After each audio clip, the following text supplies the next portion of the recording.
우리 시작하겠습니다. 오늘 그 작가와의 대화 책 우리는 언제나 타지에 있다 이 책 저자이신 고혜나 작가님을 모시고 오늘 작가와의 대화를 갖습니다. 고 작가님은 전남 장흥 출신이셔요. 장흥에서 한간 작가님 한간 작가님 그러네. 네, 장흥이 문학의 고장이잖아요. 정말 천만사 문학관도 모시고 훌륭한 그 작가들을 많이 배출하고 있는 고장인데 고 작가님도 장흥 출신이시고 장흥에 제가 가보진 않았지만 제가 읽어보니까 굉장히 안 가봤어요? 아니 고작가님 사실 제가 장흥님 씨예요. 네, 벽지 상당히 그 진짜? 깡초인가 봐요. 차가 버스가 그 하루에 네 대 정도 이렇게 들어오는 여기 여기 하루에 4대밖에 안 들어옵니다. 근데 여기는 뭐 시내하고 워낙 가까워서 사실.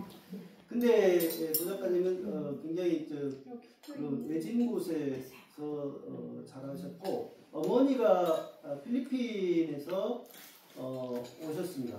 그래서 이제 밑에 그러니까 딸만 셋인가요? 네. 딸만 셋을 낳으셔서 이제 그런 집에서 이제 자라나셨는데 이 책으로 우리가 독서 모임을 원래 하기로 했는데 작가님을 모시자라고 해가지고 오늘 이 시간이 마련이 됐습니다. 그래서 기대됩니다. 굉장히 기쁜 시간이 될 것 같은데 고 작가님 우리는 언제나 타지에 있다. 박수로 환영해 주시죠. 네, 감사합니다.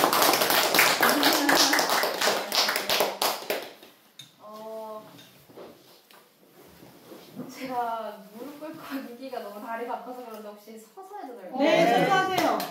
필요하시면 의자도 드릴 수 있습니다. 아니야, 일단은 서는 게 네네. 조금 편할 것 서서 같아요. 하시면 큰 차이가 나왔어요. 안주나 성남 비슷해가지고. 안녕하세요. 저는 우리는 언제나 타지에 있다라는 책을 쓴 고예나 작가라고 하고요. 오늘 또 이렇게 여수 교회에서 또 불러주셔가지고 너무너무 감사의 말씀을 드리고 싶어요. 섭외될 때도 그렇고 계속 들어보니까 그냥 여느 교회라기보다는 조금 더 시민으로서의 생각을 크게 키우고 싶어하는 분들이 계시는 것 같아서 이제 더 조금 더 뜻깊은 느낌이 있습니다. 감사합니다. 우선 저를 한번 소개를 해볼게요. 저는 이제 작가명 고예나고요. 전공은 사회복지학과입니다. 이제 이번 2월달에 대학교 순천대학교를 졸업을 했고요. 오늘 후배네 우리. 정말요? 맞아요. 선배요? 미안. 저도 선배입니다. 선배님들 두 분이나 너무너무 좋아요. 갓 졸업을 했고 이제 취미는 영화나 드라마를 보거나 이제 노래를 듣고 그림도 그리는 거를 좋아합니다. 여기 있는 영화 포스터는 이제 최근에 개봉한 애니메이션인데요. 꽤 재밌었어가지고 인상 깊어서 한번 넣어봤습니다. 그리고 MBTI는 INFP입니다. INFP가 어떤지 아시나요? 혹시? 네, 모르겠어요. 작가님들 잘 몰라요? 네, 그냥 저 같다고 생각해 주시면 돼요.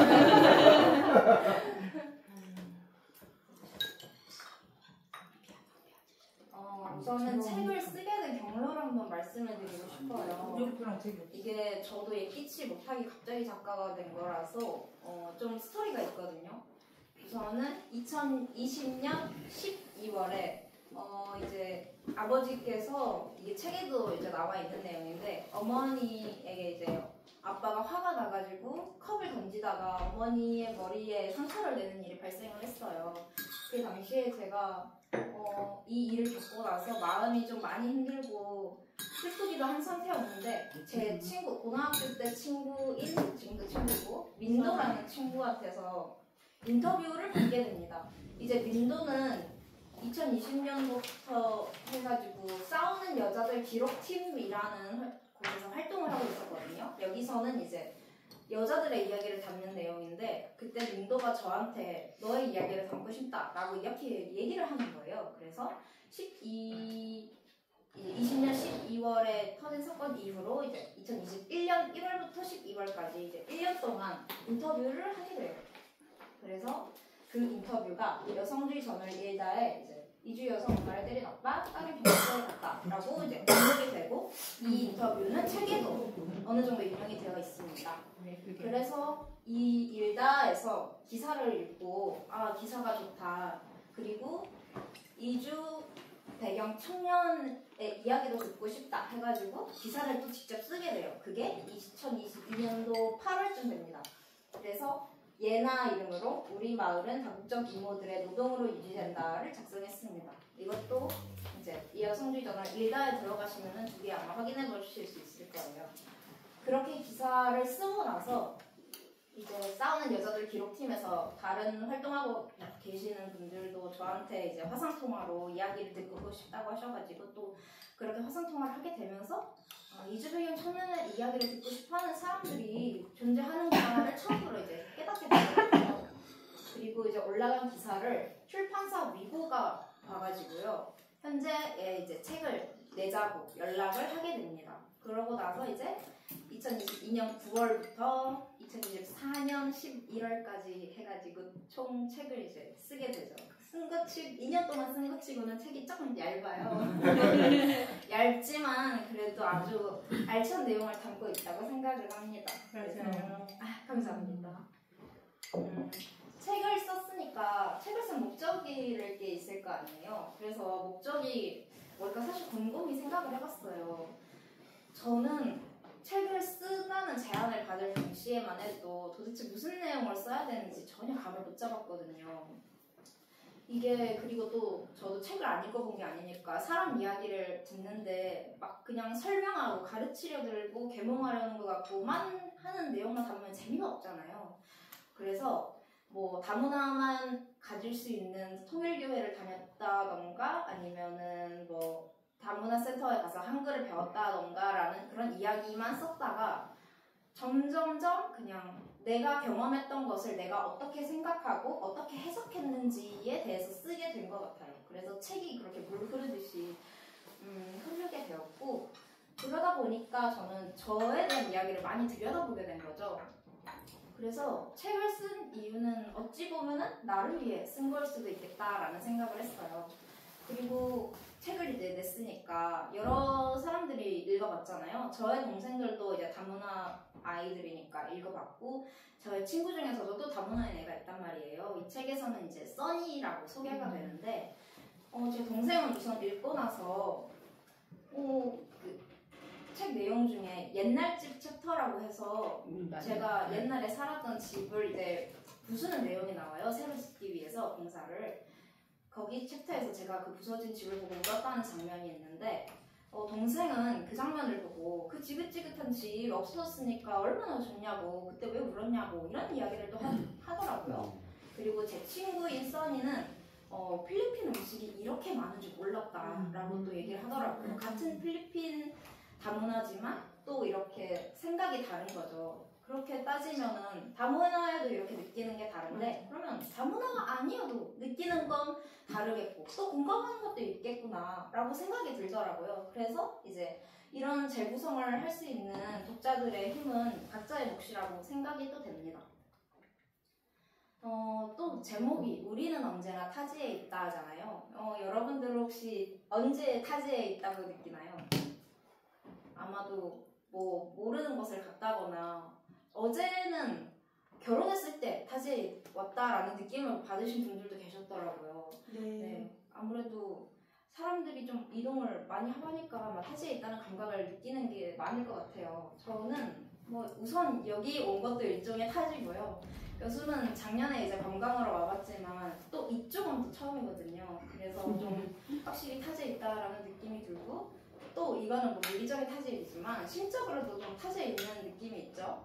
뭐 나는 여기에 있지만 남들이 나를 타지에 있는 사람처럼 언급을 할 때가 있어요. 뭐 예를 들면은 뭐 도시에서 사는 사람들 막 그런 얘기 하잖아요. 뭐 시골 가면은 뭐 다문화 학생들 되게 많다던데 뭐 학교에서 막 한글 어려워하고 막 그렇다던데 뭐 공장 가면은 뭐 이주 노동자들 많다더라 뭐 사건 뭐 꽤 있던데 라는 식으로 그들의 입장에서는 그들의 공간에서 일어나지 않는 일처럼 얘기를 하는 거죠. 저는 항상 여기에 있었고 항상 일어나는 일이었지만 그들의 입장에서 저가 정의됐을 때 저는 언제나 타지에 있는 사람이 될 수도 있겠다라는 생각을 했었어요.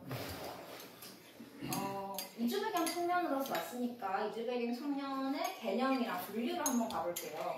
이거는 이주배경 청소년 지원재단에서 정의한 건데요. 되게 많아요. 우선은 국제결혼 가정이랑 외국인 자녀들 크게 한번 나눠주고 또 탈북 청소년도 이제 크게 보면 이주배경 청년인 거죠. 그렇게 보면은 저는 이제 부모 중에 한 명이 외국인이고 국내 출생 국제결혼 가정 자녀입니다. 이렇게 말하니까 좀 말이 너무 길잖아요. 외우기도 어렵고 그래서 저는 일단 이런 식으로 사람들 앞에서 얘기할 때는 이주배경 청년이랑 이제 다문화로 또 정의되고 살았기 때문에 그 두 개를 혼용해서 쓰고 있습니다. 이렇게 따지니까 진짜 되게 많고 복잡하잖아요. 그렇게 보면은 저는 국내 출생으로서 한국인으로서 정의되고 또 법으로도 한국인이고 한국 법 테두리 안에서 보호를 받으니까 이런 점에 있어서는 국외 출생이라거나 아니면 탈북 청소년과는 다른 이제 일종의 강점이 될 수도 있다고 생각해요. 물론 각자의 특징이 또 다른 것도 있고요. 그래서 우선은 저는 다문화 자녀로서 또 얘기를 해보도록 하겠습니다. 다문화 가정 자녀죠. 저는 그렇게 다들 학교에서 배워왔고 또 그렇게 불려왔거든요. 다문화 가정 자녀로서는 항상 인식의 재구성 시간이 온다고 생각을 해요. 어렸을 때는 이제 당연하게도 부모님 중 한 분이 외국인이셨고 정말 저에게 이상한 점이라거나 특이한 점이 전혀 아니었고 그냥 엄마는 외국인이구나 이렇게 깨달았는데 이제 사춘기가 오고 사람들과의 교류가 더 커지고 이제 저가 또 정체성을 생각하는 시기가 오잖아요. 나는 무엇일까 할 때 이제 다문화라는 점을 인식을 하고 나면은 거기서 오는 약간의 뭐라고 할까요? 뭔가 스트레스가 있는 거죠. 사회에서는 다문화를 약자로 인식하고 어느 때는 또 비하를 하기도 하고 좀 무시를 하는 것도 있거든요. 그렇기 때문에 제가 가진 다문화라는 정체성을 왠지 숨기고 싶고 없애버리고 싶고 무시하고 싶다라는 그런 때가 올 수도 있다고 생각을 해요. 저만 해도 이제 다문화 가정 자녀로서 가지고 싶은 자랑스러움이 또 있고 하지만 동시에 또 수치심이 있었기 때문에 이 두 개가 이렇게 양쪽으로 싸우는 일이 좀 있었습니다. 그렇지만 이제 제 입장에서는 다문화 가정 학생들이 이런 자신의 정체성을 좀 부정하거나 미워하지 말고 좋아해줬으면 좋겠거든요. 요즘 같은 이제 사회에서는 항상 모두가 똑같아지기를 강요를 받고 있잖아요. 그런 사회에서 자기만의 독특한 정체성을 가지고 있다는 건 좋지 않나라는 생각도 듭니다. 그리고 이제 정체성에 대해서 좀 얘기를 해보고 싶은데요. 항상 다문화라고 하면은 정체성을 좀 어중간하게 가지고 있을 거라고 생각을 해요. 왜냐면은 부모님 중 한 명이 외국인이니까 또 그 정체성이 있을 거라고 생각을 하고 그러잖아요. 저는 제 한국인 정체성을 100으로 보고 거기에 필리핀 정체성 10을 또 더해서 봅니다. 왜냐하면 저는 태어나길 한국에서 자랐고 한국 문화, 언어, 습관에 언제나 둘러싸여 있었기 때문에 한국인인 것은 곧 저인 거였어요. 그래서 한 번도 한국인인 거는 의심을 한 적이 없었기 때문에 이렇게 정의를 하고요. 그렇지만서도 또 엄마가 또 필리핀 사람이고 그렇기 때문에 이제 핏줄에도 어느 정도 필리핀 피가 있는 거고 언어도 어느 정도, 음식도 어느 정도, 문화도 어느 정도 가지고 있기 때문에 한 10% 정도 가지고 있다라고 생각을 합니다. 이런 점이 있다고 해서 그게 한국인으로서의 정체성을 더 줄이지는 않는다고 말씀을 드리고 싶어요. 그래서 도합 110%의 이제 정체성을 가지고 있는 사람입니다. 그리고 다문화 학생들은 이제 이주 여성들과는 이제 어느 정도의 커넥션이 있어요. 통일교에서 건너왔다 보니까 거기서 이제 모여서 이야기를 한 경우들이 있고, 다문화 센터를 다니면서 이제 전화번호도 교환하고 그러면서 친구가 되고 이야기를 오랫동안 나누는 경우가 많은데, 그에 비해서 다문화 가정 자녀는 그런 연대가 없는 것 같아요. 그러면서도 이제 사회에서는 조금 아무래도 차별을 받는 입장에 서 있다 보니까 저의 입장에서는 이런 연대와 소통의 창구가 좀 필요하지 않나라고 생각이 듭니다. 그런데 아직 제가 생각하기에는 사람들이, 제가 거의 1세대라고 출발점이라고 생각을 하시면은 아무리 나이가 많아도 다문화 가정 자녀가 거의 30대 초반 정도라고 생각을 하는데, 그러면은 소통이 더 활발할 수 있을 거라고 생각을 했거든요. 근데 또 어느 분께서는 아마 오히려 아직 젊기 때문에 각자의 자리에서 일을 하거나 학습을 하고 있기 때문에 아직 소통이랑 정체성에 대한 연대는 조금 더 미뤄질 수도 있겠다라고 또 얘기를 하시더라고요. 이 부분은 아직 더 지켜봐야 될 것 같다는 생각이 듭니다. 그리고 이제 교육격차랑 정보 부족이 있어요. 교육격차는 이제 나중에 좀 더 설명을 해드릴 건데, 우선 정보 부족을 말씀드리자면은 저의 입장에서는 저는 시골 중에서도 정말 깡시골에 살았기 때문에 제가 등하교하고 살면서 느낀 거라곤 이제 커다란 산과 밭, 논, 그리고 강, 이런 정도였단 말이죠. 그리고 학교를 다니는 것에서 학습은 거의 끝이 났고, 사실 학원도 제대로 다녀본 적이 없기는 해요. 사교육을 안 받았다는 거죠. 그러면 읍내로 나갈 일도 거의 없는 거예요. 사실 다문화 가족센터에서는 언제나 이제 이주 여성과 다문화 가족 자녀를 위한 프로그램을 만들고 있었어요. 근데 그것은 언제나 읍내에서만 그쳐지고 좀 더 멀리 사는 이런 아이들에게는 닿지 않는다는 거죠.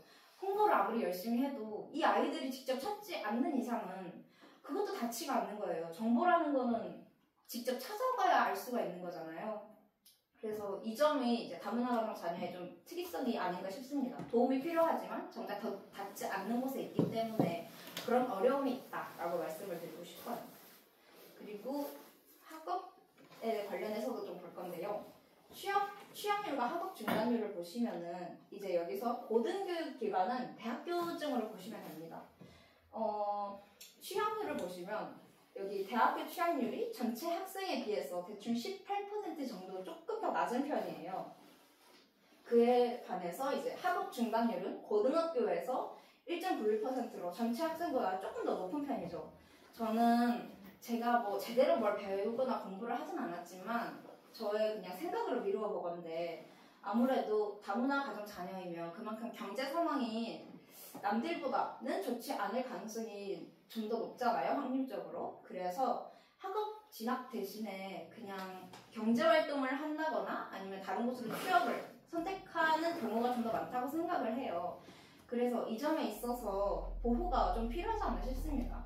학교 밖 청소년들을 위한 이제 복지라던가 뭐 경제적 지원이라던가, 비단 다문화 가정뿐만 아니라 다문화 가정이 아니어도 학교 밖 청소년은 있으니까요. 그런 아이들을 위한 복지가 좀 더 생기면 좋지 않을까라는 생각이 들어요.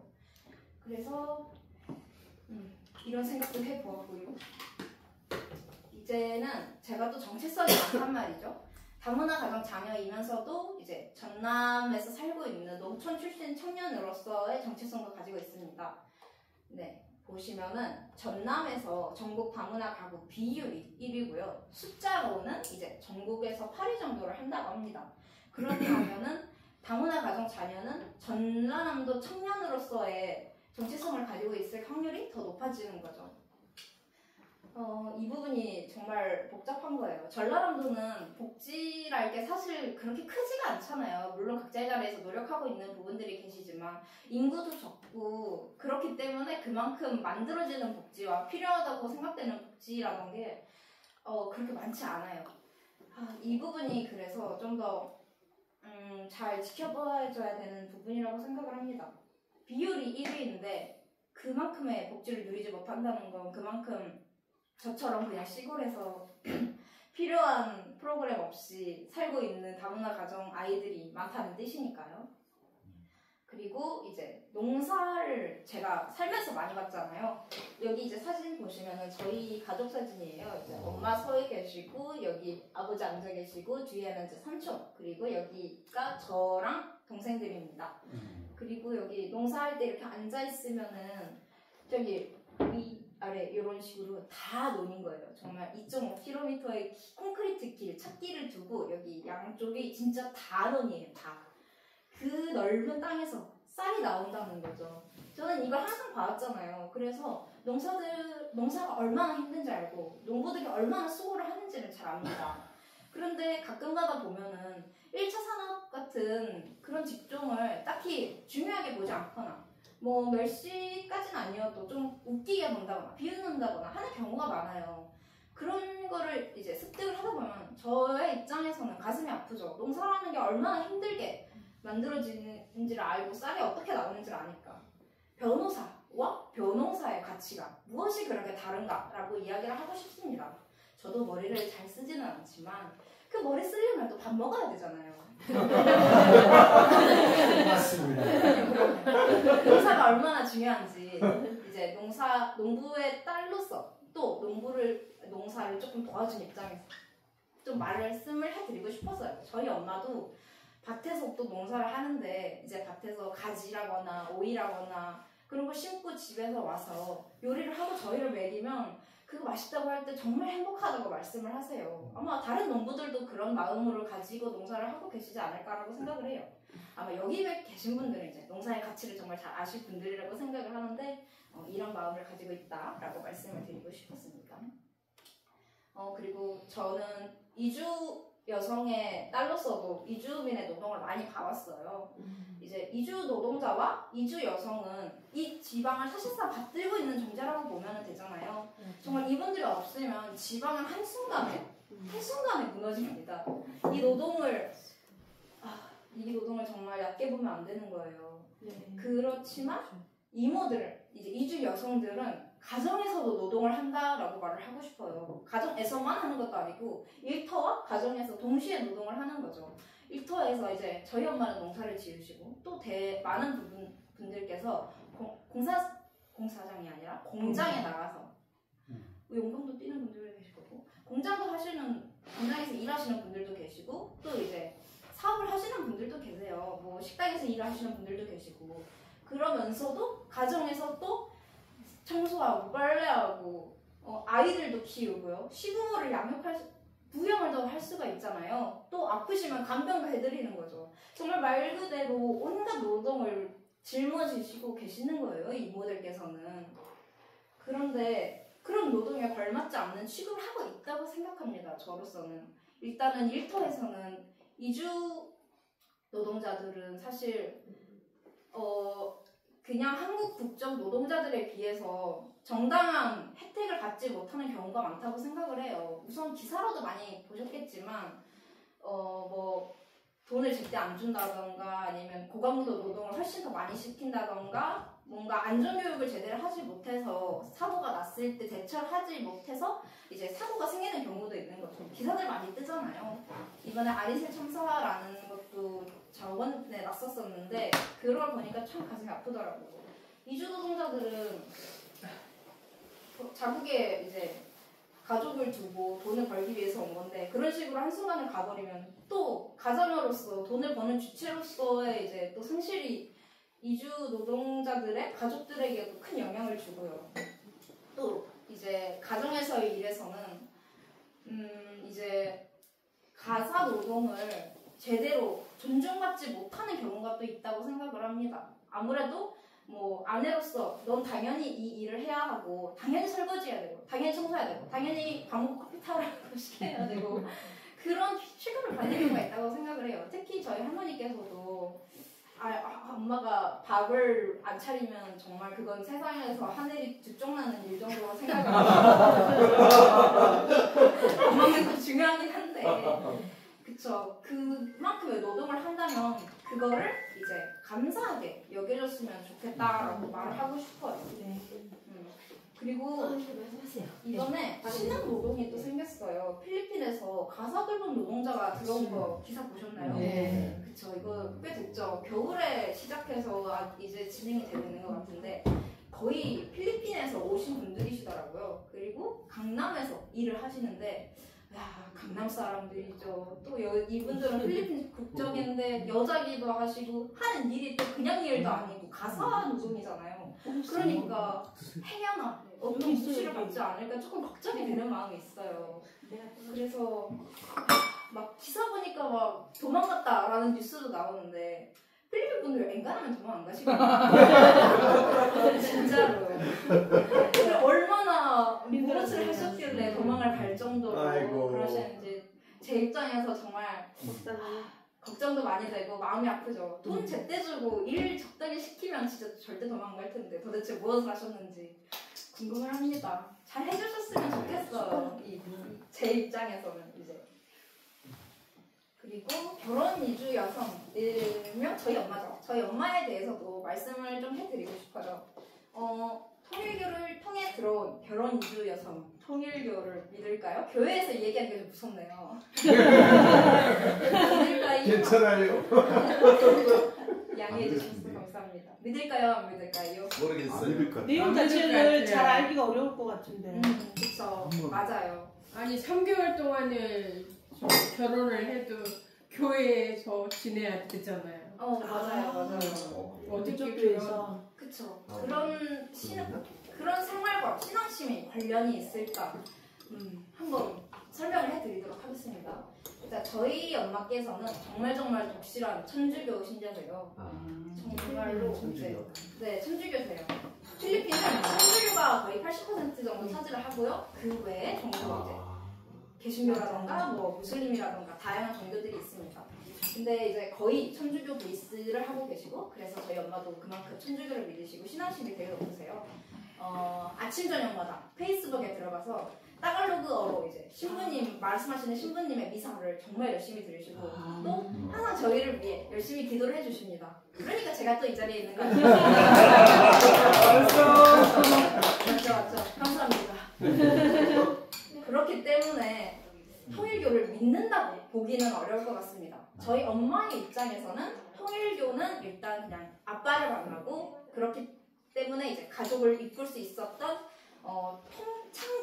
통로 정도로만 생각을 해주시면 될 것 같아요. 책에 보시면 또 엄마는 필리핀 사람을 만나고 싶기보다는 미국 같은 좀 외국에서 결혼을 하고 살고 싶어 하셨기 때문에 그런 창구 정도로만 생각을 해주시면 될 것 같아요. 그리고 좀 개인으로서의 이주 여성도 좀 말씀을 드리고 싶어요. 왜냐하면 그냥 이주 여성이라는 말을 잘 접하지 않는 사람들이 들었을 때는 그냥 영문도 모른 채 한국에 들어온 외국인 여성 같은 느낌이 들잖아요. 그래서 좀 한 사람으로서 개인으로서 어떤 생각인지 좀 설명을 해드리고 싶어요. 일단 요거는 제가 그린 엄마의 모습이고요. 쌤 그림을 거예요? 네. 감사합니다. 자질도 있는데요? 감사드립니다. 네. 이렇게 생기셨고요. 저희 어머니께서는 엄마는 우선은 좀 내향적이고 수줍음이 많으세요. 그렇지만 또 저희랑 나가서 놀 때는 엄청 또 재밌어 하시고요. 그리고 또 마음이 또 여리고 그렇지만 또 저희를 엄청나게 사랑해 주시고 계세요.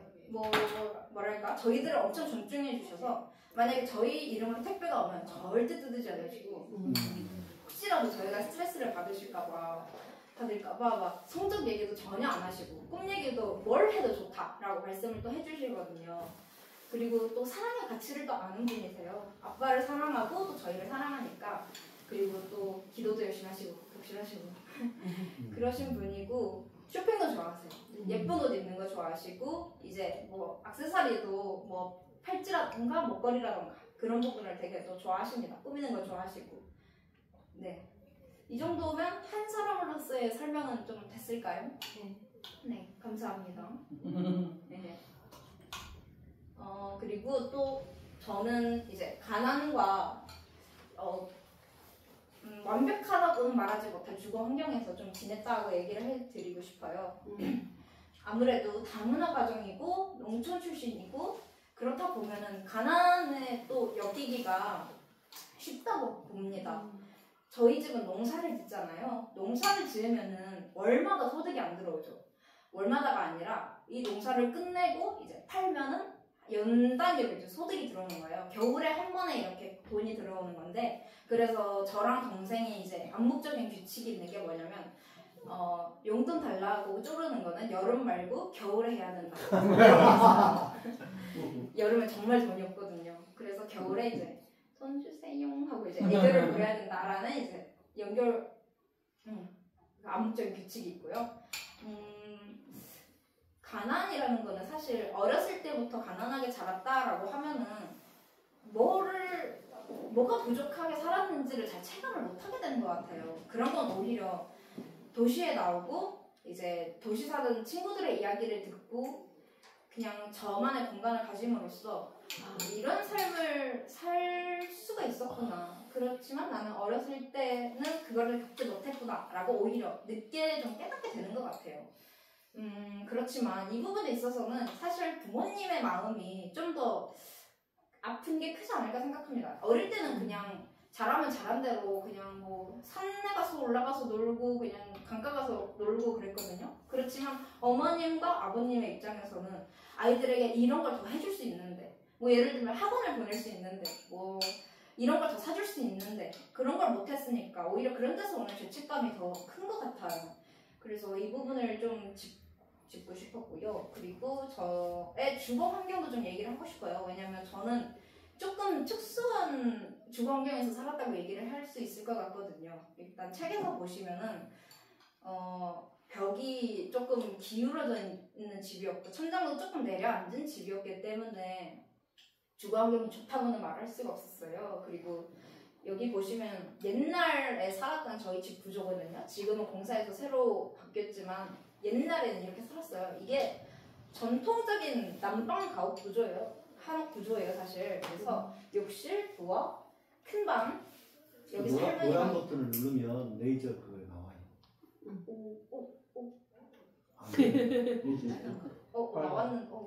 그러고 있어요. 아니, 조절해 저기가 안 나오네. 안 떠요. 저 화면에 네. 그냥 가르치기 정도만 할게요. 큰 방에서는 이제 할머니가 주로 지내시고 말레는 일명 다용도실, 창고 같은 느낌인 거죠.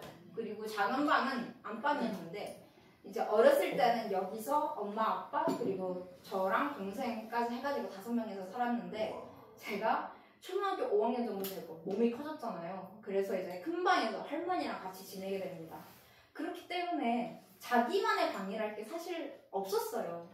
혼자서 소유할 수 있는 개인 공간이랄 게 없었죠. 그거는 이제 저뿐만 아니라 모든 가족에게 해당이 되는 말이었고, 그래서 오히려 자기만의 공간이 얼마나 소중한지를 좀 깨닫게 된 것 같아요. 특히 여자아이들은 성장을 하면서 사춘기에서 몸에 대한 변화도 오고 또 생리도 하고, 그러니까 위생과 보온이 더 정말 중요하다라는 걸 깨달을 수가 있었던 거죠. 그리고 여기 욕실에 보시면은 욕실에서 밖으로 이어지는 문이 있는데 이 문이 제대로 잠기지가 않았어요. 팻말 같은 게 있는데 이게 돌아가는 그런 고정 문패라는 게 있었고 그거를 끈으로 이렇게 돌려서 고정을 시킬 수 있는 거였는데 이거 덜 돌리면 고정이 안 돼서 스르륵 하고 문이 열리거든요. 그러면 이제 씻다가 이제 남편 보는 거죠. 아, 문 열렸어 이러고 급히 가서 이제 문 닫고 그런 식의 집에서 살았기 때문에 이제 안전장치가 정말 중요하다라고 느꼈습니다. 이런 얘기를 해드리고 싶었습니다. 그리고 이제 다문화 가정 자녀로서 인종차별과 뭐 농담에 대해서도 생각을 안 해볼 수가 없죠. 이제 한국도 이주민들이 엄청나게 늘어나고 있잖아요. 그리고 우리는 그 흐름을 막을 수가 없어요. 이 흐름은 정말 어쩔 수가 없고 막아낸다고 하더라도 막으면은 집안은 말 그대로 소멸을 해버리는 건데 막을 이유도 없는 거죠. 그렇지만 그렇게 늘어나는 이주민들에 비해서 사회 인식이 그것을 잘 따라잡고 있는지가 약간 의문이 들어요. 시민의식의 향상이 좀 필요하다는 거죠. 뭐 예를 들면은 이런 농담이 좀 옛날 거긴 한데 있었어요. 사장님 나빠요라는 그런 발언이 있잖아요. 네. 근데 이 발언 자체는 외국인 노동자가 사장님이 제대로 된 대우를 하지 못하기 때문에 일명 고발을 하는 건데 이게 어눌한 발음과 그냥 그 말 자체가 웃음거리, 유머 정도로만 소비가 되는 경우가 있잖아요. 그것이 도대체 왜 웃기고 그것을 왜 유머로 소비해야 된다는지 저의 입장에서는 약간 이해가 되지 않는 거죠. 어떤 점이 웃긴 건지 잘 모르겠다. 이 말입니다. 그런 농담은 이제 점점점 사라져 가야 하는 것 같고 지금도 하는지는 사실은 잘 모르겠어요. 그렇지만 뭐 아직까지도 외국인의 발음을 보고 너 발음 좋다 아니면 너 발음이 왜 그러냐 라고 얘기를 하는 것 그런 평가라거나 뭐 가난한 나라에서 왔어? 뭐 그 나라에는 뭐 자동차 있어? 뭐 없는 것 같던데? 뭐 이런 식으로 무지한 발언을 하는 경우도 있는 거죠. 그러한 발언을 이제 더 이상 하지 않고 한 시민으로서 우리가 외국인 이민자를 받아들이는 그런 시민의식의 향상이 필요하지 않을까라고 생각을 합니다. 그리고 재미없을 줄도 알아야죠. 그런 외국인이라거나 또 외국인을 포함한 기타 약자들 언제까지 뭐 우리와 다르다고 해서 그것을 웃음거리로 소비하고 평생 다른 사람인 걸로 이제 치워놓을 수가 없는 거잖아요. 그래서 유머를 좀 줄이고 진지하고 존중하는 태도를 좀 가져야 된다라고 말씀을 좀 드리고 싶습니다. 그리고 다양성을 즐길 수가 있다고 생각을 해요. 아무래도 외국에서 왔다 보니까 한국에는 없는 다양한 이제 문화나 습관이나 언어라는 게 있잖아요. 그 부분을 좀 늘리면서 우리의 문화를 다양하게 느낄 수가 있는 거죠. 뭐 일례로 외국 음식 즐기기라는 게 있는데 저 어렸을 때는 지역 축제라거나 아니면 학교에서 사회복지센터랑 컨택을 해가지고 그 외국 음식을 파는 약간 쿠폰 받고 파는 그런 느낌 있잖아요. 그런 축제를 한 적이 있어요. 다문화 음식 축제라고. 그래서 뭐 말레이시아, 뭐 필리핀, 일본, 태국 그런 데서 대표적으로 한 음식을 뽑아가지고 그걸 만들어서 학생들이나 아니면은 지역 축제 참가한 사람들한테 이렇게 사게 만드는 거예요. 뭐 말레이시아 같은 경우는 바나나 튀김이었던 것 같고 이 필리핀에서는 이제 롬피아라고 고기를 소로 채운 튀김 만두 같은 게 있어요. 그런 게 있고 이제 일본에서는 타코야키 이렇게 파란 적이 있었는데 저는 그때 이제 외국의 다양한 음식을 처음 먹을 수 있는 기회를 접하게 된 것 같아요. 그래서 다양한 음식은 맛있는 음식은 많을수록 좋지 않아요? 네. 그렇기 때문에 네, 좋은 영향을 줄 수 있다고 생각을 합니다. 또 다양한 언어와 문화를 또 배울 수 있죠. 시골을 간다라고 칠 때 한국어만 들리지 않을 가능성이 또 높잖아요. 뭐 외국인들 일하고 오면은 각자 모여서 수다를 떨 수도 있는데 거기서 들리는 언어는 베트남어일 수도 있고 또 다른 외국인 언어일 수도 있죠. 따갈로그 같은 필리핀어일 수도 있고 그런 걸 들린다고 했을 때 이제 마냥 무섭고 뭐라는 거야 시끄러워 라고 느끼기보다는 저 사람 외국에서 왔구나 들어보니 약간 베트남 말 같다 라고 느낄 수 있는 그런 좀 포용적인 마음이 좀 생길 수도 있지 않을까라고 생각합니다. 그리고 또 이렇게 툭툭크를 할 수도 있죠. 저를 이렇게 불러주시면서 이주 배경을 가진 사람들은 어떤 생각을 가지고 있고 어떤 얘기를 사람들한테 해주고 싶을까를 이제 알려드릴 수가 있는 거죠. 그리고 또 의문이 또 드는 것이 있어요. 꼭 즐겨야만 할까 우리가? 이게 자칫 보면은 외국인을 들여오기 위해서는 다양한 문화도 꼭 들여와야 한다. 다양한 문화를 주지 않으면 굳이 들어올 필요가 있냐라는 생각으로 자칫 왜곡이 될 수도 있기 때문에 그냥 외국에서 한국으로 들어온 외국인을 그냥 외국에서 한국으로 들어온 시민으로서 그냥 한 사람으로서 존중을 해주고 배려해주고 그냥 그렇게만 해도 우리는 성공하지 않았나라고 말을 해드리고 싶습니다. 이 정도로 저는 준비한 내용을 마치도록 하겠고요. 우선 소감을 말씀을 드릴게요. 또 이렇게 여수 그리고 교회에서 저를 불러주셔가지고 좀 인상이 많이 남을 것 같아요. 특수성도 있고 해서. 근데 이렇게 또 말씀을 또 잘 들어주시고 참여해주시는 분들도 꽤나 많아가지고 안 참았어요. 네, 그래서 되게 기분이 좋고요. 또 이렇게 말씀 잘 들어주시고 고개 끄덕여주시고 하면은 또 저도 기분이 정말 좋답니다. 또 이렇게 얘기를 사람들 밖에서 얘기를 하다 보면은 또 제가 저에 대한 자기 효용감이 좀 높아져요. 나의 이야기가 내가 생각한 이 오래된 기억들이 이렇게 쓸모가 있구나, 사람들이 듣고 싶어 하는구나 라고 느끼게 돼서 이렇게 소통을 하다 보면 정말 저도 뿌듯하고 기분이 좋아진답니다. 네, 소감은 이 정도로 마치겠고요. 네, 혹시 Q&A로 넘어가도 괜찮을까요? 네.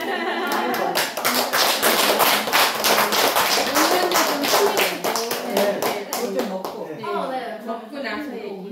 우선은 먹도록 하겠습니다. 네, 질문거리에 좀 생각을 그 사이에 막간을 이용해서 하십시오. 먹는 동안 발효를 잘 생각해주세요. 설사하지 말라고 하는데. 아니 강의를 너무 잘하는 그러니까요. 어지간한 교수 뺨칠 정도로 잘하는데요. 쏙쏙 보내.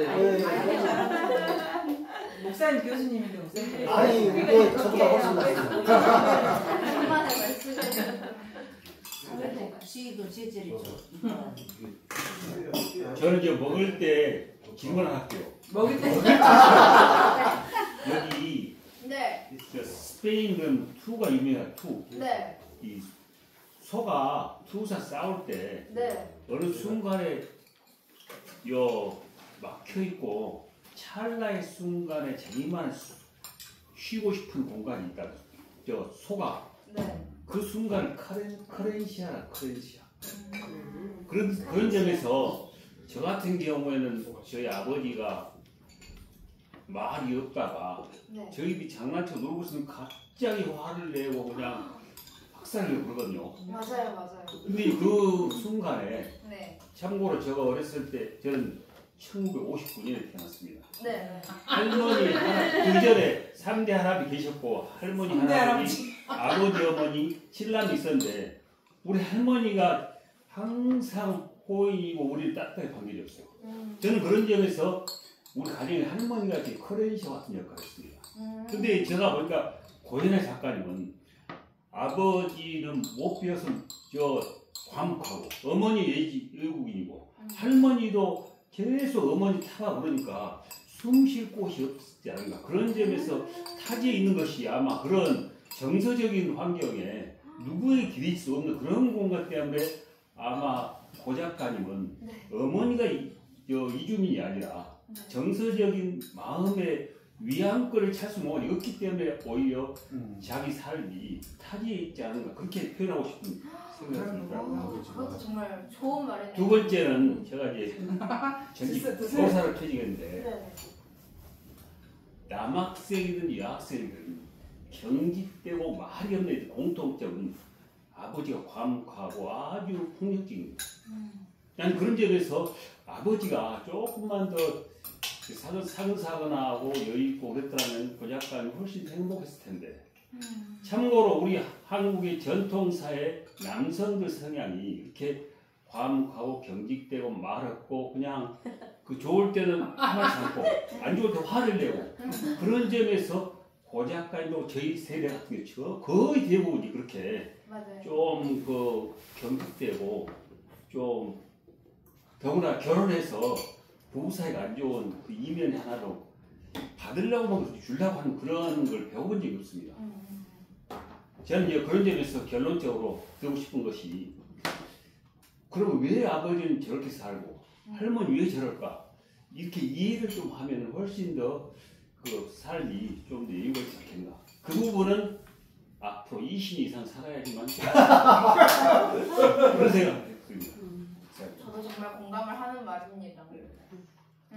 아니 저는 빛난별님이 자신의 일을 좀 이렇게 하신다고 생각을 하는데 우리 고혜나 작가는 오히려 아까 얘기한 그 옛날 집에서 네.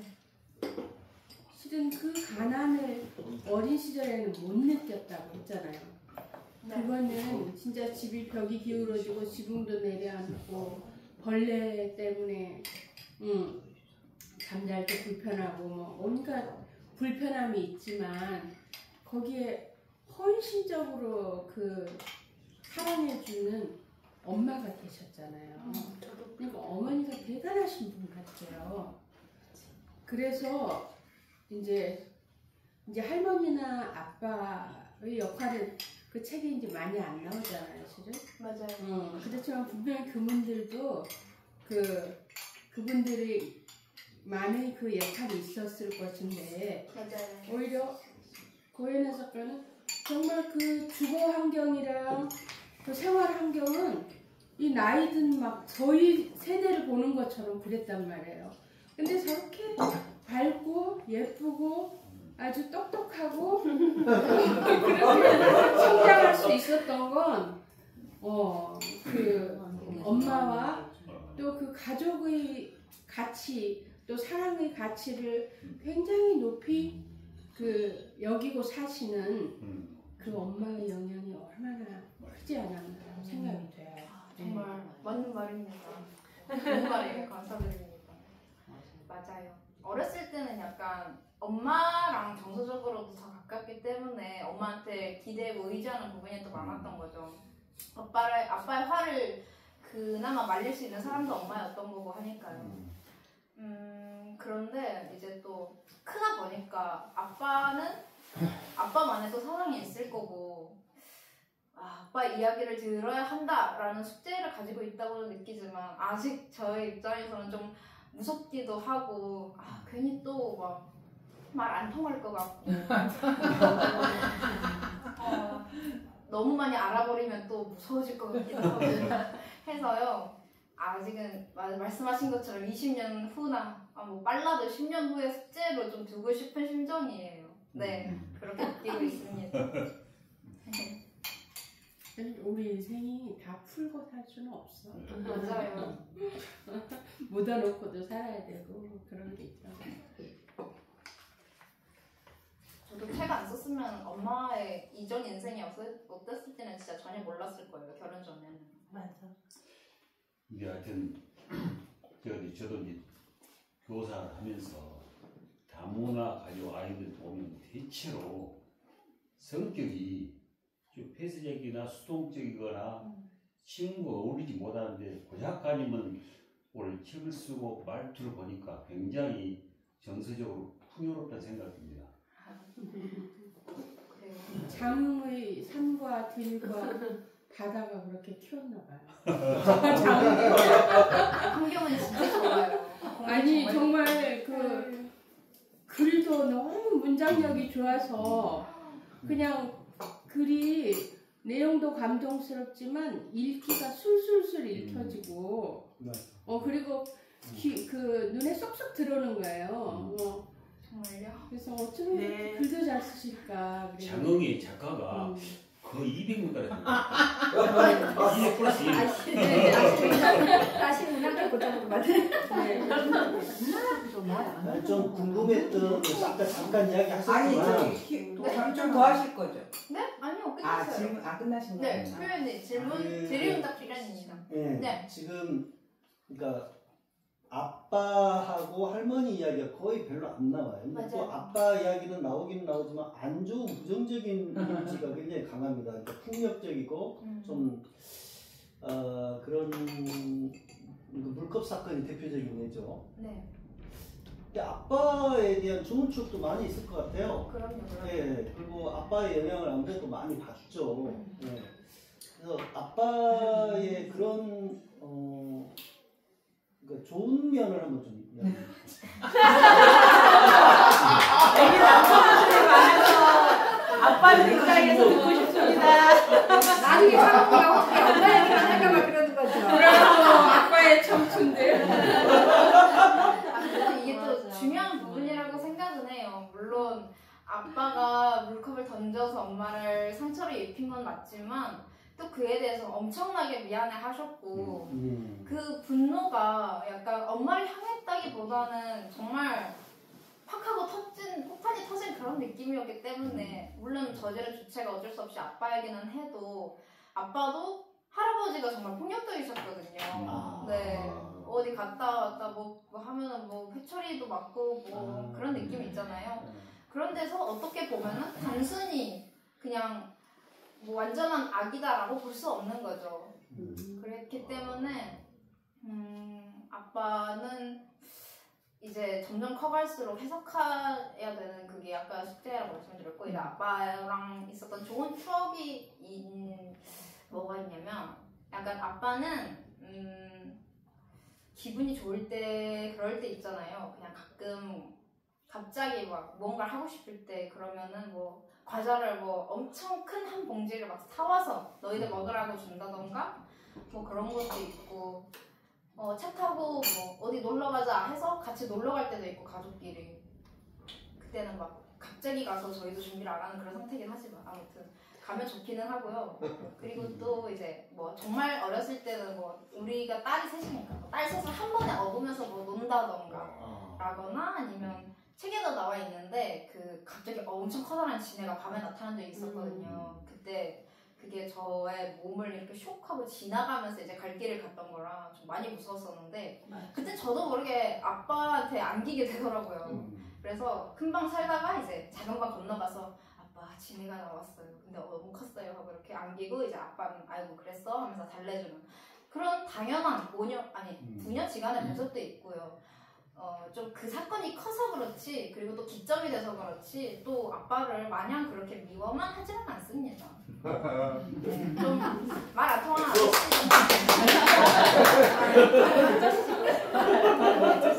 가져온 당하지 않지만 좀 뭐랄까 살갑게 대하지 않을지라도 깊은 정이 있는 것 같습니다. 그러니까 나는 이제 궁금한 게 아빠의 다른 형제들은 다 지금 도시로 나갔잖아요. 그건 아니고. 그건 아니에요. 읍내에서 사는 삼촌. 네, 삼촌들은 이제 큰아빠, 작은아빠 뭐 이런 분들은 이제 읍내에서 살고 계시고 고모들은 이제 좀 뭐 다 전남권의 다른 도시라거나 아니면 경기 쪽이라던가 뭐 다른 지역에서 뭐 이렇게 살고 있어요.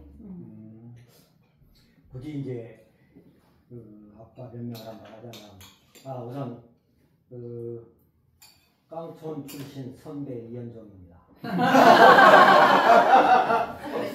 네, 어디 깡촌이 같은 장은 어디 깡촌이에요? 장흥이니까. 장흥이에요. 같은 또 돈. 역시 거기는 잠깐. 면을 얘기해 주세요. 면을. 아까 이야기했습니다 개인적으로. 근데 우리 문화 자체가 대화할 줄을 몰라요. 대화할 줄을 모릅니다. 그래서 평상시에 뭐 불만 있고 그러다가도 남자가 참아야지. 막 속에서 스트레스가 쌓이는 거예요. 그러다가 이제 어떤 문제가 발생했을 때 대화로 풀어야 되는데 그걸 본 적도 없고 배운 적도 없어요. 뭐만 하냐? 그때도 할아버지가 그릇 던져버리더라. 밥다 엎어버리더라. 나는 안 그래야지 그랬는데 막상 그 상황을 보면은 그 방법밖에 모르는 거예요. 해결 안 되거든요. 그게 평상시에 대화할 줄 몰라요. 지금도 계속 그것들이 조금씩은 극복되지만은 유지되는 게 여기 교사 출신이라고 이제 교사하면서도 학생들하고 막 대화를 해야 돼. 또 부모님들한테 자기가 대화하십시오. 예, 선생님이 대화하겠지 우리 아들하고. 이리 와봐. 여기 뭔 고민 있냐? 고민 말해봐. 다 해결 들어줄게. 여기 말하면은 학생이라고 그래? 그래버려. 정말 대화할 줄 몰라.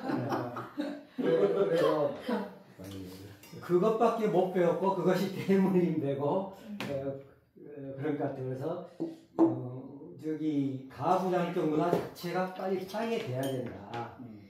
근데 아까 목사님 흉한나 보면은 여기도 2층을 올라가세요. 그러면 막 올라가라고 해서 올라왔어요. 여자분들이 안 올라와. 그래서 여자분들이 지금 설거지 하시고 음식장만 하고 계신 것 같구나. 역시 어디 가나 여자는 설거지하고 그걸 저는 와서 생각했거든요. 그래서 우리 문화 자체가 수없이 흘러온 문화, 그 속에서 그렇게 적응하고 있다. 그래서 아버님도 마음속으로 분명히 안 그래야지 그랬을 건데 그 상황 딱 부딪히니까 그 방법밖에 몰랐을 거다. 저는 그런 생각이 좀 들어요. 맞아요. 그렇게 해석이 또 되더라고요. 크니까 좀 느끼는 것 같아요.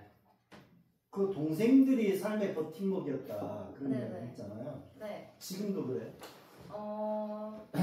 약간 저의 존재를 정의할 때 이제 나의 존재 이유는 무엇일까를 항상 물어보다가 그렇지만 동생들을 볼 때 이 아이들에게 있어서 존재 가치를 물어볼 이유 따위는 없다라고 느낀 점이 있었는데 이제는 이제 저도 그런 것처럼 나의 존재에 대해서 가치랄 거 매길 것도 없고 이유랄 것도 없고 난 그냥 존재한다 뭐 이런 식으로 좀 자기에 대한 이제 혐오를 좀 줄이고 좀 더 네, 책도 쓰고 하면서 나의 이야기를 또 해석하고 하니까 좀 더 저를 이해하고 좀 품게 된 것 같아요. 물론 동생들도 이제 같이 놀 때도 재밌고 가족 얘기 할 때도 재밌고 뭐 그런 좋은 친구로서도 있는 거죠. 동생이면서도. 네. 다 드셨습니까? 제가 질문하겠습니다. 네. 제가 봐서 제 조카가 네. 어머니가 중국 사람이에요. 네. 근데 한 달 전쯤에 저랑 같이 조카하고 저하고 우리 조카가 이제 초등학교 6학년인데 식사를 하게 됐거든요. 네. 둘이서. 근데 갑자기 저한테 큰아빠 제가 한국 사람이에요 중국 사람이에요 저한테 갑자기 물어보는 거예요. 그래서 순간 당황했는데 그래서 너는 법적으로는 한국 사람이다. 국적이 한국이니까 그 질문을 하게 된 동기가 아무래도 이제 어느 정도 자기 자신에 대해서 정체성이라든가 여러 가지 또 이제 그 혼란스러움, 커가면서 혼란스러움 그런 것들이 막 생기는 것 같아요. 맞아요. 근데 남학생들하고 여학생들하고 그게 좀 차이가 좀 커요. 혹시 주변에 이제 예 주변에서 혹시 남학생들이나 사춘기 때 여학생 사춘기 때 그 남학생들이나 여학생들 그 차이가 혹시 크던가요? 막 성별별 차이는 사실 그렇게 제가 잘 모르긴 한데 일단은 이런 일화가 있기는 했었어요. 제 다문화 가정의 친구의 남동생이 있었는데 이 남동생이 한 초등학생 때인가 중학생 때쯤에 갑자기 자기는 한국인이고 자기 손인 형제랑 저보고는 이제 외국인이다라고 얘기를 해버린 거예요. 그래서 그 얘기를 왜 했을까 이렇게 생각을 하게 됐는데 아무래도 남자 아이들은 그 나이 때 좀 놀리는 게 좀 많이 있잖아요. 그 놀리는 거는 이제 뭐 여러 가지 이유가 있을 수 있겠지만 또 외국 국적이라거나 뭐 정체성도 이제 하나의 놀림감이 될 수가 있다는 거죠.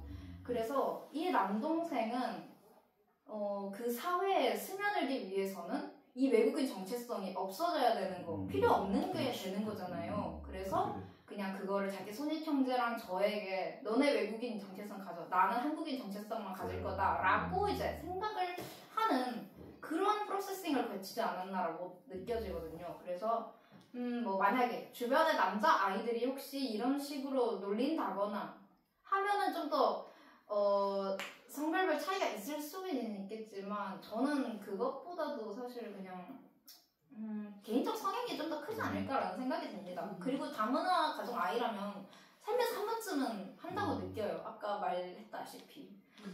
한편 걱정되는 게 이제 그 대통령 선거 대통령이 파면됐잖아요. 근데 그 전에 중국 사람에 대한 혐오감이 굉장히 컸었거든요. 특히 극우 진영에서. 맞아요. 이제 저도 걱정이 되는 거예요. 얘가 커가면서 나는 이제 중국 사람인데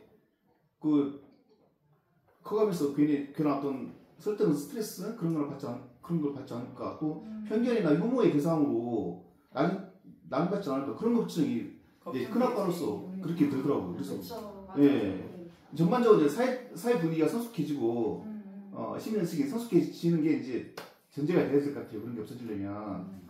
아까 고인호 작가가 그래서 좋은 책을 썼던 것 같아요. 강의 중에 정체성 본인은 한국인 100%또 필리핀인 10%라고 했던 게 되게 인상적인데 그 영원 그 선생님 조카에게도 잘 설명을 해주면 좋을 것 같아요. 그러니까 어떻게 저도 이제 예전에 제가 작년 동동호 근무할 때 다문화 학생 일만 했거든요.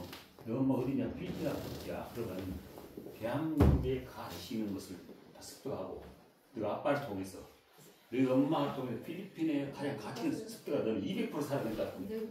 아주 기분 좋더라고요. 그쵸. 이게 그런 긍정적으로. 식으로 말씀해주시면 맞아 너무 좋아요.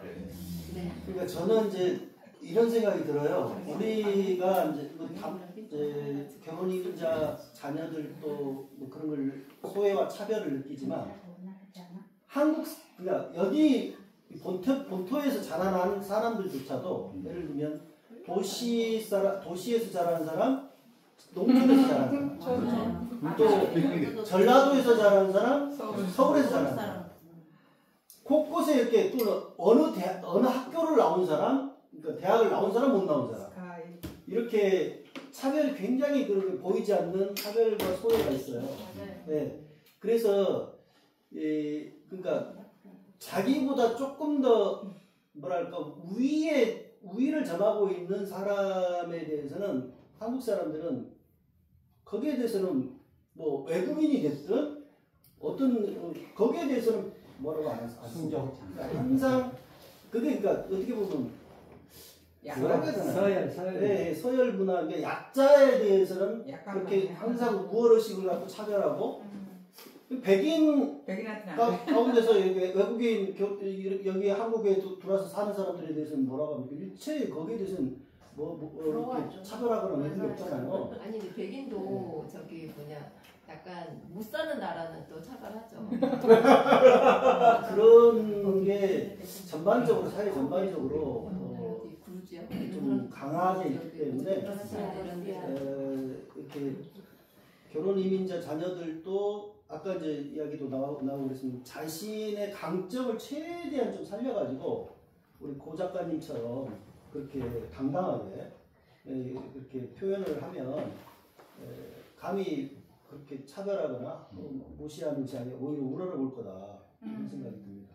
맞아요. 저는 이제 궁금한 게 이제 고 작가님이나 어머니나 그러니까 한국에 서 살잖아요. 그러니까 한국인들 원래 살던 사람들하고 이렇게 이웃이 있는지 친한 사람들이 그러니까 고 작가님도 친구들 대학에서 그냥 원래 한국 사람들하고도 더 친하게 지내시는 거죠?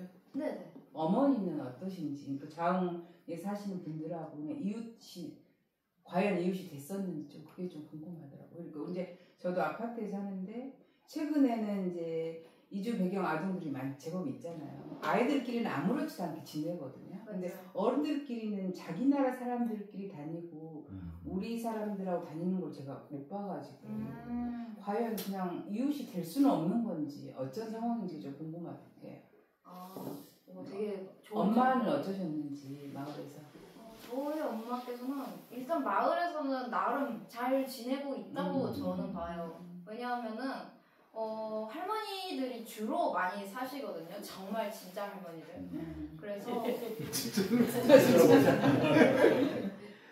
그분들은 뭐 딱히 엄마를 외국인이어서 뭐 거부한다거나 그런 건 전혀 없고 그냥 같이 농사 지으면서 그냥 같이 사는 그런 정도? 그래서 뭐 시골 가면은 뭐 반찬이라던가 뭐 나물 캐면 주고 뭐 또 받기도 하고 뭐 사기도 하고 팔기도 하고 뭐 그런 거 있잖아요. 그런 것도 뭐 그냥 아무렇지 않게 하시고 그냥 뭐 옆집 사는 할머니 뭔가 우리 집에서 이제 뭔가 치킨 같은 맛있는 걸 많이 사왔다 그러면은 아이고 얘나야 전화해서 그 할머니 불러와라 이러면서 같이 밥 먹자고 하자 이러고 뭐 같이 밥을 먹는 등의 약간 이런 식으로 그냥 커뮤니티도 잘 유지하고 계시고 잘 지내시는데 그래도 한편으로는 할머니께서는 그렇게까지 마음을 열지 못하는 것도 있고요. 사실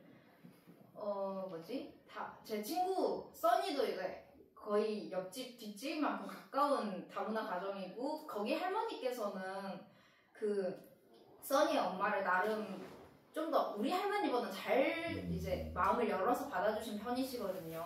그래가지고 그 부분은 좀 아쉽게 느껴지고 또 엄마니까 엄마 또래의 친구들의 존재도 또 중요하잖아요. 물론 이제 써니의 엄마도 이제 저희 엄마랑 이렇게 친구기도 하고 하지만 그래도 자주 만나지는 못해요. 각자 일도 바쁘고 해가지고 물론 집에 찾아와서 놀 때도 있지만 그것도 막 엄청나게 많이는 아니어서 그리고 나머지 다른 이주 여성 이모들은 읍내에서 살고 있고 저희 엄마는 면허도 없고 밖에 나가면은 할머니 부양을 또 못하니까 돌보지를 못하니까 그것도 자제를 하고 있는 중이어서 그거는 좀 안타깝게 생각하고 있는 편입니다.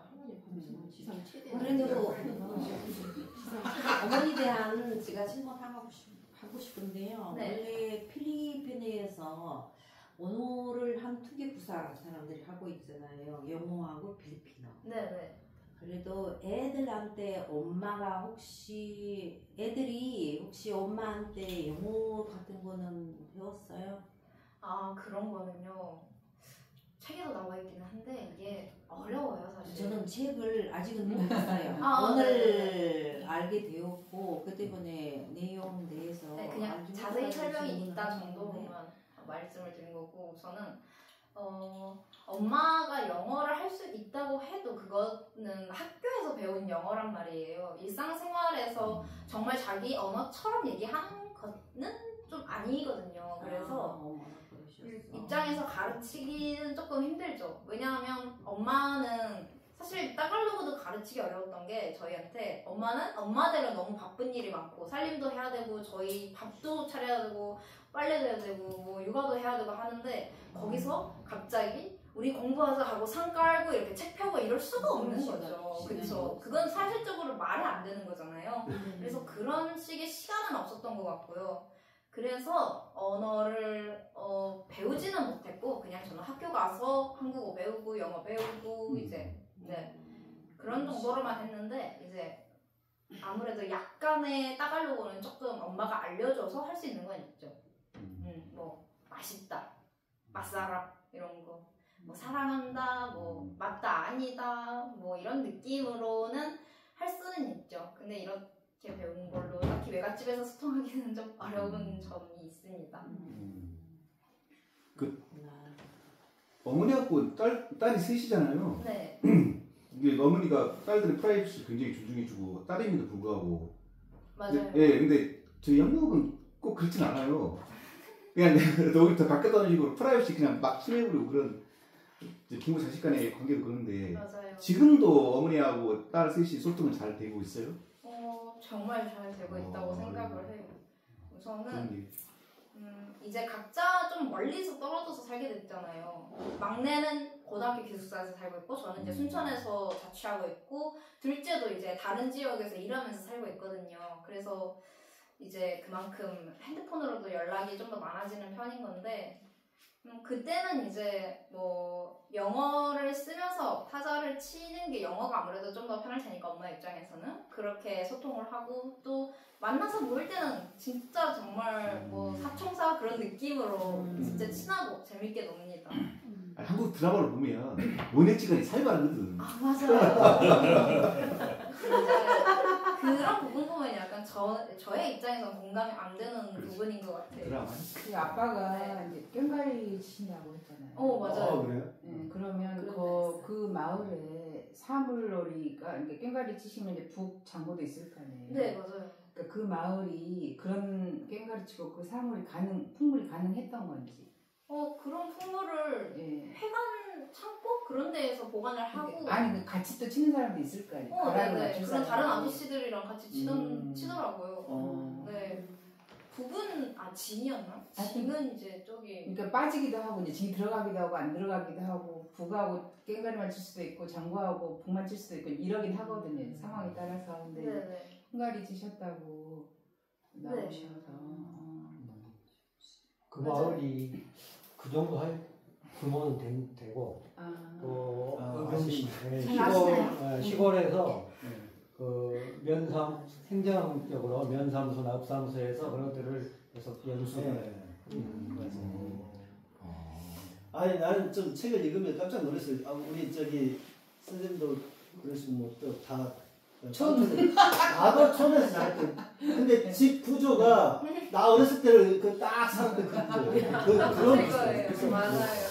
이게 지금 30여 년 세월의 간극이 여전히 시골은 뭐 그대로인가? 이게 물론 여기 이 마을도 시골인데 이제 대부분 주택이 이제 바뀌고 있어요. 많이 바뀌어가지고 옛날식 집들이 불과 몇 년 전까지만 해도 있었고 그런 집들이 딱 그런 구조이긴 한데 참 이렇게 이런 생각도 들어요. 그러니까 우리 이 마을 저쪽에도 또 이제 가사 마을이 큰 마을 해가지고 여기 작은 마을 이렇게 나눠져 있는데 아이들이 없습니다. 네 맞아요. 아이들이 없고 물론 여기 결혼 임자로 들어오신 분도 없어요 이 마을에는. 근데 그런 상태에서 고작가 가족 특히 이제 그 동생들이랑 고작가를 비롯해서 동네 어르신들한테 굉장히 이쁨을 받았을 것 같은데요. 왜냐면 애들이 없는 곳에 애가 생겼지. 정말 마을의 아이들이잖아요. 네. 그렇게 자랐기 때문에 거의 사랑을 독차지했을 것 같은데요. 근데 독차지라기보다는 근데 저 들어오면서 4-5 가구도 동시에 또 들어온 거거든요. 거의 단체로 주선을 하다 보니까 통일교에서는 그래서 저 또래가 저의 입장에서는 나름 많았다. 언니들도 몇 명 있고 언니 오빠들 뭐 동생들도 꽤 있고 그러면서 이제 다 같이 학교 다니고 그러긴 했었거든요. 뭐 완전 친하게 지내지는 않을 수도 있지만 그냥 기본적으로 같은 마을 어린애다 이런 느낌이 있어가지고 차지라기보다는 근데 예뻐는 해주셨어요. 그러니까 어르신들 입장에서는 아이들이 생기는 거잖아요. 그쵸. 마을에. 그렇기 때문에. 생기 있고 좋은 거죠. 사탕도 주시고 용돈도 주시고. 마을이 여기 그러니까 노인들만 있는 마을은 완전히 좀 분위기가 달라요. 기본적으로. 생기가 없어요. 이제 또 죄송합니다. 짧게 물어볼게요. 아빠가 집에 오르간하고 스피커가 있고 꽹과리 치시고 이랬다라고 하거든요. 네네. 그러니까 그 전에 어떤 그런 문화적 배경을 가질 수 있는 어떤 그 아빠의 역사적 요인들이 있는지 그걸 한번 아빠를 취재를 한번 고려하시고 아니 그러니까 시골에 옛날에는 그런 거 없지. 진짜 그러네. 학교에도 한 대밖에 없고 이랬는데 오르간이 왜 있었는지. 그래서 그런 것들 한번 아빠를 문화예술적인 뭔가 아버지가 좀 그런 약간 처음으로 인식하게 된 것 같아요. 그러면 아빠는 이유를 아빠는 아빠로서도 다른 꿈이 있었을 수도 있는 거고 아빠의 인생을 들여다보면 또 뭔가 한 가닥이 있을 거고 그런 예술적인 재능이 아빠한테 썸지팡 내나 못했는데 진짜 있었어요 거예요. 기타. 네. 확실히 그러니까 저 피아노 하신 우리 음악 하시는 분이시죠. 그러네. 아까 꿈이 밴드였을 수도 있고. 그럴 수도 있겠네요. 그럴 수도 있어. 의외는 진짜. 이건 기록을 좀 해둬야겠어. 진짜 아니 정말 그런 게 있을 수 있잖아. 충분히 가능하죠. 예술적인 재능이 그런데 시골에 가난하다 보니까 예술적인 재능이 아빠 쪽에 안 그러니까 썸이라서 던지고. 원래 예술가들이 그렇지. 맞아요. 사진도 찍고. 우리 아버지도 보면 산 던지고 하나 던지고 난리 있어요. 카메라도 좀 요만한 그런 거 있잖아요. 그런 것도 사가지고 찍으시긴 했었어요.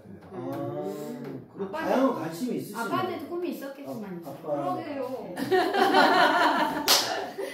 아니 근데 엄마 아빠가 아무튼 시골 농부 삶이 대부분 그렇지만 너무 고된 일 속에서 지금 정말 저렇게 휴식을 안 하고 어떻게 살 수 있을까 할 정도로 일을 많이 하시잖아요. 네 맞아요. 네. 근데 지금은 엄마가 그 중에 육아 부분은 좀 덜어진 거잖아. 다 이렇게 커갖고 독립을 했잖아. 맞아요. 그래서 엄마에게 노동이 좀 덜어졌는지 그것이 엄마에게 어떤 여유를 좀 가져다 줬을까? 글쎄요. 저희가 크면서 할머니가 좀 많이 아파지셔가지고. 그럼 이제 또 할머니를 돌봐야 되는 그런 노동도 추가가 되겠네. 할머니 집 몇 살이세요? 90. 빨리 돌아가셔야 돼.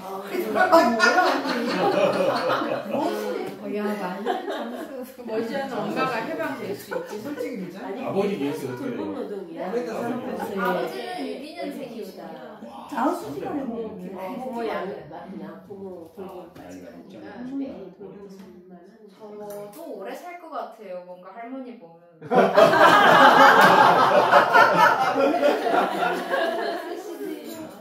할 일이 많으신데 오래 살으시네. 보험을 좀 아이고 이제 안 들어도 주신다. 지금 그러면 그게 직장을 다니고 있어요, 고 작가님은? 아니요. 백수입니다. 백수예요? 네. 아니 사회복지사. 네, 꿈으로 두고 있어요. 하고 싶고요. 근데 아직은 취업 준비는 하고 있고요. 근데 그러면서도 이제 갑자기 작가가 돼서 이렇게 또 불러주시는 분들이 꽤 계셔가지고 차근차근 하고 있습니다. 네. 좋아요. 이상하게 작가 이력이 좀 잘 쌓아지더라고요. 생각도 안 한 게. 네. 독특해요. 그러니까 아니 이런 저기 이주 배경 청년들 이야기는 아마 처음인 것 같아요. 오, 다들 거의 그렇게 말씀하시더라고요. 그러니까 시골에 결혼 이민자들이 많이 들어와 있다는 것은 알고 하긴 하지만 그 자녀들이 어떻게 자라났는가 이 이야기에 대해서는 처음이었어요. 저는 이제 갑자기 떠오른 생각이 아까 이주 여성을 위한 프로그램이 단위까지 왔다 그러잖아요. 저는 그런 점에서 연 단위로 이렇게 그런 찾아가지고 이런 얘기를 해줌으로써 생기는 감극을 고 작가님이 베푸는 천별로 하지 않을까 싶어서 좀 봉사도 할 수 있고 돈 좀 받고 하고 그렇게 적극 PR한 것이 군청이나 아니면 그런 데 적극 홍보를 해서 아니면 상당히 좋은 효과가 있지 않습니까? 그렇죠, 맞아요. 직접 찾아가는 거를 이제 사회복지에서는 아웃리치라고 하는데 그런 것도 맞아요. 더 많이 필요하지 않나? 우리가 더 교육청에다가 이렇게 더 이런 분들이 있으니까 현실 파악했으면 도에다가 굉장히 좋은 생각만 하지 말고 매니저 해주십시오. 네? 착하의 매니저처럼 해주십시오. 작가 매니저. 학교에 아이들 모아놓고 강연도 하고. 아니 그러니까 전남 도교육청에서 인권 강사라고 있거든요. 시간당 원타임 10만 원짜리인데. 아니 그러니까 지금 그거를 작가 도교육청에서 이제 아깝고 나 말해줘. 그거를 좀 더 발전시켜가지고 그 정책적으로나 이주 배경 아직 없는 학교가 없단 말이지. 청년 또 이렇게 청소년들이 강사를 찾으면 비슷한 좀 어려운 겪지 않도록 정책을 만들어가는 전체 얘기 하죠. 근데 이제 그거를 저희 아니 프로그램처럼 뭐 공무원이 됐든 아니면 그런 인권 강사가 됐든 해가지고 꾸준히 그러니까요. 전남도나 지자체에 제안을 하는 거죠. 조례 같은 걸 제정하게 만들고 도도 학교도 하면 상당히 좋은 교육청이랑 아니 효과가 있다. 우리가 보는 시각과 다르잖아. 일반 우리가 못 느끼는 걸 느끼고 있는 거잖아요. 그 여수에도 이주민센터가 있어요. 저는 거기 운영위원으로 등재되어 있는데 저는 지금 현재 운영위원인데 그 자흥에서도 이주민센터가 있다고 했잖아요. 최근에 보니까. 예, 근데 좀 피드백 하고 싶은 거. 이런 것은 아쉽다. 이런 점에서는 아쉽다. 그런 거 혹시 느낌이 없어요? 저는 가족센터에 대한 기억이 되게 어렸을 때 멈춰있기 때문에 제가 뭔가 더 했으면 좋겠다라는 의견은 좀 내기는 어려운 것 같고요. 그냥 최대한 직접 찾아가서 뭔가 피력을 해주면 좋겠다라는 생각을 하고 있습니다. 아니면은 홍보를 학교랑 연관지어서 학교에서 이제 그냥 다문화인 아이들한테 이런 프로그램이 있다라고 전달을 할 수 있는 그런 연결 방법이 생기면 또 좋을 것 같아요. 저는 다문화인 아이들한테 교육하는 게 아니라 전체에게. 전체. 전체에게 그러니까 이주 배경 아동들이 굉장히 많잖아요. 근데 같이 살아야 되잖아요. 이러한 데 대한 교육을 함께 받아야 된다고 생각해요. 그렇죠. 그건 뭐예요? 근데 여수 국제교육원에서는 다문화 강사도 하고 합니다. 그리고 지금 시점에서는 그때하고 달라요. 청소년들 우리 이주 애들만 위한 그 동아리 활동이 교육청에서 운영하고 있어가지고 실질적으로 그 엄마가 못 가르치는 부분을 강사님들이 직접 가르치고 오후에는 이렇게 악기나 이런 것도 해서 토요일 하루를 아예 근데 저희 학교 19명 있는데 19명 중에 10명 이상이 거기 참여하고 있어서 생각보다 거기도 아마 그렇게 하고 있을 거예요. 맞아요. 저도 그 자흥에 있는 가족센터가 정말 최선을 다하고 있을 거라 전혀 의심을 하지 않거든요. 그냥 저는 어렸을 때 그 정보를 몰라서 그냥 몰랐다 이런 정도로만 생각을 하고 있어요. 참고로 요즘 중학교 특히 초중학교가 하기 나름이긴 한지 이쪽에 다양한 프로그램 운영하더라고. 심리나 아니면 그런 성 문제나 여러 가지를 하는데 약간님도 그런 점에서 이 이주민 어머니를 둔 자녀들의 어떤 심리나 삶이나 이런 것들을 프로그램을 해서 학교에 들어간다면 상당히 좋은 효과가 있지 않나요? 특히 학교 쪽으로. 학교 쪽으로. 네. 왜냐면 일주일에 한 번 정도는 한 달에 한 번 정도는 A라는 학교에서 한다면 B라는 학교 이렇게 전남도 안에서 그런 프로그램을 통해서 이주민 여성이나 학교 지역사회 학교 활성화하는데 좋은 역할을 하거든요. 이제 사실 우리도 심각한 차별을 받고 살아가거든요. 맞아요. 우선 호남이 고향이라는 이유로 차별을 받고요. 네. 그죠? 그 다음에 또 나이별로 또 차별하고 신분에 따라서 차별하고 병도에 따라서 차별하고 그래가지고 일상화되어서 그냥 차별이라는 생각도 거기에 대한 저항감도 생기지 않은 상태에서 차별을 수용하고 사는 경향이 많아요. 그런 상황이에요. 그런데 이제 거기에다가 고혜나 작가님 같은 경우는 또 이주 여성의 자녀라는 점에서 또 차별, 거기다가 여성이기 때문에 또 차별. 네. 그래서 아주 차별을 조건이 된 것은 다 가지고 그런 상황 속에서 이렇게 건강하게 성장하신 것에 대해서 참 부럽고요. 그리고 또 이것들을 이제 이런 식으로 풀어가기 위해서 이 교회에서 이런 행사를 한 것은 정말로 좋은 행사라고 생각하는데 문제는 단순히 이주민 여성이라는 자녀라는 것 하나를 해결한다고 해서 해결되는 게 아니고 어떻게든 또 차별을 받게 돼 있어요. 그래서 문제는 민주 시민 교육이 돼야 된다. 그렇죠. 그래서 차별이 없어져야 된다. 그래서 그런 차원에서 좀 어떻게 하면 차별을 줄여갈까 이런 제안이 좀 필요하다고 보고 거기에는 의식변화. 네, 이게 참 중요하다고 봐요. 우리는 평등하다. 그러니까 난 아까 그 연결되는 말씀인데 사실 고 작가님 나는 강점이 많다고 생각하거든요. 네. 그러니까 소위 쉽게 말하면 그 우리 한국 사람들이 이렇게 차별하고 이렇게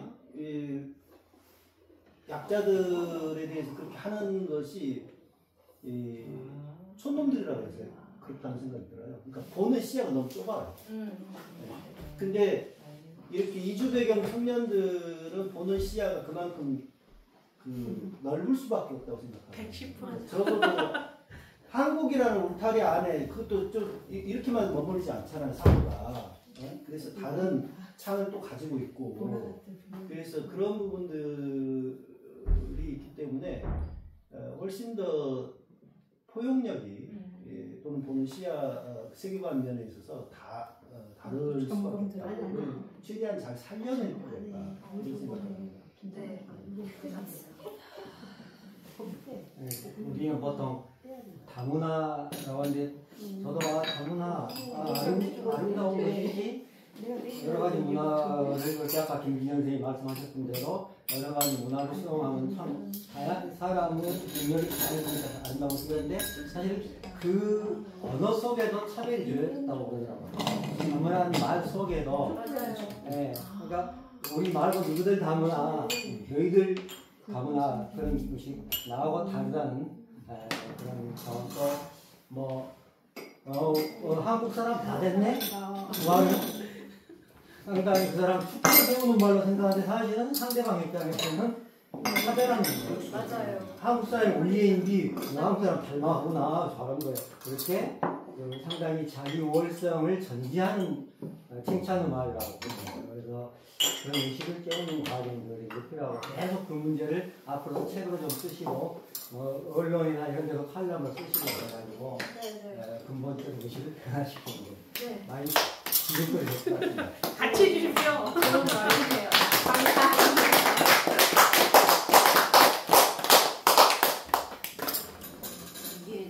예, 그 마지막으로 저기 꼭 이 이야기만 그러면 꼭 아직 하고 계시는 말을 목사님이 아니요, 마지막은 아니고. 예. 아니 지금 말씀을 하고 계시는데 안 들으셨죠? 네, 못 들었어요. 아니 저는 그냥 어떻게 지금 아까 자별에 대한 이야기 하셨잖아요. 원래 그 문제 좀 여기 나라에서 아니고 나라마다 그런 이야기 있어요. 그래가지고 그 굉장히 좋은 효과를 볼 수 하는 일이 여기 그 작가님 본 것 같아요. 왜냐하면 그런 애들 보면서 이제 이 나라에서 사는 나라에서 사람들이 어떻게 할 거고 말은 어머니와 애들이 정말 그 정도예요. 그 정도 수준이 나온 애들이에요. 그래가지고 이제 자별이 그만큼 천천히 자연스럽게 사라질 거예요. 그럼 그런 애들이 있어야 돼요. 맞아요. 남녀하로서의 아우라가 정말 중요하다고 생각합니다. 그렇지. 맞아요. 아주 중요해. 그래서 저도 책 마지막에 나와 있는데 저 말고도 다른 다문화 가정 아이들의 이야기가 기다려지고 또 아이들이 쓸 기회가 생기면 좋겠다라고 생각을 해요. 네. 주변 친구들한테도 열심히 좀 쓰라고. 독려하세요. 그렇죠. 쓰고 싶어 한다고 말을 한 아이들도 있었어가지고요. 그래가지고 어려운 일인데. 근데 아직 고등학생인 경우도 건데. 있고 대학생이어도 사실은 글을 쓰는 게 쉬운 일이 아니죠. 같이 사는 게 어렵잖아요. 물론 또 취업을 해도 또 어렵고 그래서 이제 좀 더 시간을 두고 보고 근데 무조건 나올 거라고 생각을 하고 있기 때문에 네 기다리고 있는 상황입니다. 여수시청 공무원 입장에서는 여수시청 어떻게 하고 있는지 좀 말씀해 보세요. 제 담당이 아니라 분야가 달라요.